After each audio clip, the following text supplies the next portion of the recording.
Back on Get Up, bottom of the hour. Next stop, Philadelphia. The Eagles are 7-2, coming off a win, or they're getting set to host the Lions, I should say, on Sunday, coming off their win over Green Bay on Monday night. Yet another workmanlike win for the Eagles, who have landed very few knockout punches this season. You know what they've become? They've become last season's Chiefs. They're 6-1 in one-score games. Those six wins tied with the Broncos for the most in the NFL. The last time the Eagles and Lions faced off was Week 1 of 2022. So it's been a long time since they've met. This certainly has the feel of what could be a preview of the NFC Championship game. It's what we all thought the NFC Championship game was going to be a year ago, and then Detroit had all those injuries. But Nick and Jeff were here yesterday, and we talked a lot. It's a fascinating way we talk about them. It's just like Kansas City last year. We kept saying over and over again, this offense isn't good enough. Right. This offense isn't good enough. And they just keep on winning, and they wound up in the Super Bowl. It's slightly different than Kansas City, because Kansas City was trying to do more and was incapable because of injuries and other issues. This team, we look at them and say, you can be so much more, but they have decided that this is the way that they want to play. And it's working, so it's hard to be critical of it. But I suspect that when they get to the playoffs, when they get to these games, I don't think they're going to approach the game in the same way. They're playing right now not to give the game away early and then win at the end. When they have to play the Rams in the playoffs, they're going to come out there with a scheme that's more designed to create explosive plays, I believe.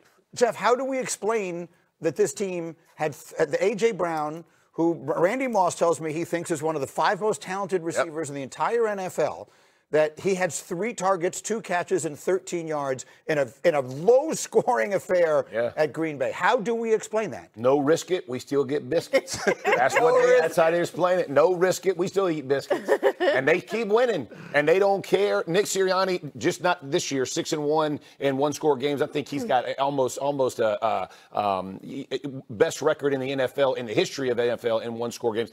They understand how to win, and they don't care about how they have to win. Some players may get frustrated, but they understand winning. And if you don't have to risk it, to your point, they've scored over 30 points in 3 different games, okay? If they got to have it, they'll drop back and go throw that. But if they don't have to have it, there's no reason to put themselves in a position to lose a game in the first quarter, as opposed to play games tight, understand they're going to put the other team to make the mistake, and they'll take advantage. And the truth is, when you have a quarterback like Jalen Hurts, who doesn't seem like he ever really gets frazzled, he plays within himself, does what he's asked to do, like you said, very workmanlike, they go win. And we hate it because they can win without doing what everybody at this desk, except for me, wants them to go do.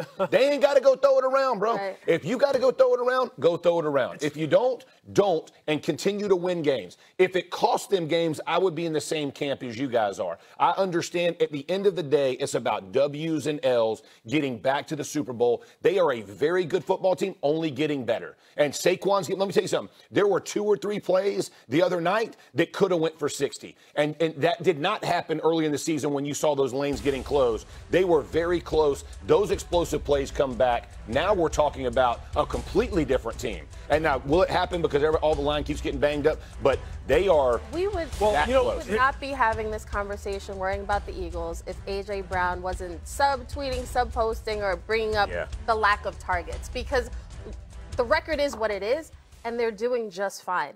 But I will say, if they want to get A.J. Brown involved more, I'm surprised that it hasn't happened. Like, what's the issue? Is he just not getting separation and Devontae Smith is? Are they just not scheming him open enough? Are they not looking? Is Kevin Patullo, does he just not want A.J. Brown to get off? Like, I go off. I don't think that's the issue.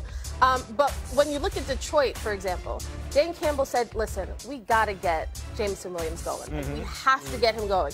And guess what? He got 6 catches on 7 targets, 119 yards, and a touchdown. So if you want, there's no reason it can't happen unless, I don't know what the disconnect is, but I just feel like if A.J. Brown said, you know what, I'm good, we're winning, we would not be talking about the Eagles. We'd be happy for the Eagles. We'd be like, this is a team that they're winning the hard way. They're winning every which way. But instead, you got the #1 receiver upset about targets. Look, I get your point, Jeff. Okay, it is about winning. It is about stacking W's, and then it's about getting ready for the playoffs. And if you're telling me that the Eagles could then just kind of flip a switch, and all of a sudden the game plan can change, and you're producing those explosives out on the perimeter like it's just nobody's business, then fine. If you're telling me you can do that, that's fine.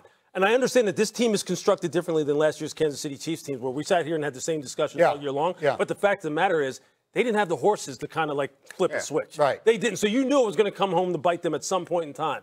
With the Eagles, look, you know you've got him there, but can you keep him in the fold? Can you keep him locked in? Can you keep him dialed in so when you do need him? Because in the postseason, you're going to need those explosives. Agreed. You are not going to be able to just count on the fact that we're going to win 13-10. We're going to count on somebody screwing up clock management like they did with the Packers and take advantage. You cannot count on that in the postseason. Now, so that's the only thing that worries me is get him going at some point here. Let's not wait until the divisional round of the playoffs. The offense is concerning because of the fact they couldn't generate points there. I would say to all of our points, they've won in Arrowhead, they've won in Lambeau, they've won in Tampa when it was 110 degrees out there. They are stacking these wins against NFC opponents so that they put themselves in position to be at home in a much cozier setting than maybe going on a crazy road trip for 3 weeks. That's what makes it so confounding. That's why I'm the host of a talk show, and I sit here and I feel ridiculous saying, what's wrong with the Eagles? They're the defending Super Bowl champs. They're 7-2. They've beaten every good team. Yeah. But you watch them play. Right. Your Like, eyes tell you something's not right. I think I'll say this one thing is like A.J. Brown is getting closer to that age where receivers no longer covet the same attention. He is not playing that way, though. So, like, you see him out there, he's still the same A.J. Brown. And I think part of the target issue is because the opponent still respects him like he's A.J. Brown. They still roll coverage to his direction. Like, I rewatched that game. They double-team A.J. Brown while Devontae's making big catches. A.J.'s getting that attention. So, like, I think that they still should get him the ball, find ways, and I think that's kind of the difference is most teams, even if you're going to double Justin Jefferson, we're going to move him, we're going to do this, we're going to create some way to get him the ball. Throw him screens. The thing, they're not doing that for A.J. Brown. As he gets closer to that age, as they're more focused on Devontae, I think that's a hard thing to accept. Can I ask you a question? Because this is a great point, what we're talking about. If you looked at with the touchdown that Devontae Smith scores, they're moving coverage towards A.J. Brown. And so Devontae gets free, gets on a safety, and scores a touchdown.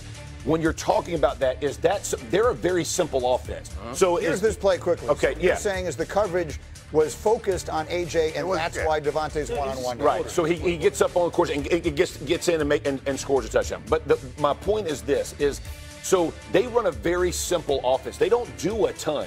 So when you're talking about moving him around, doing all these things, is that getting outside of what they're comfortable with? Let me tell you something. Because when you start moving players around to different places, your protection, there's a lot of stuff that changes. It doesn't just go as simply as everybody says. I understand, but the argument would be there's going to come a time when you play somebody that you're going to have to do something creative. Right. If you have not practiced doing those things. But I'm saying we don't know that they're not. We don't know that they're not. And let me tell you exactly why you're going to need to do that, okay? Because, look, this is a very analytical football team that is driven by numbers, okay? Hembo just sent me this.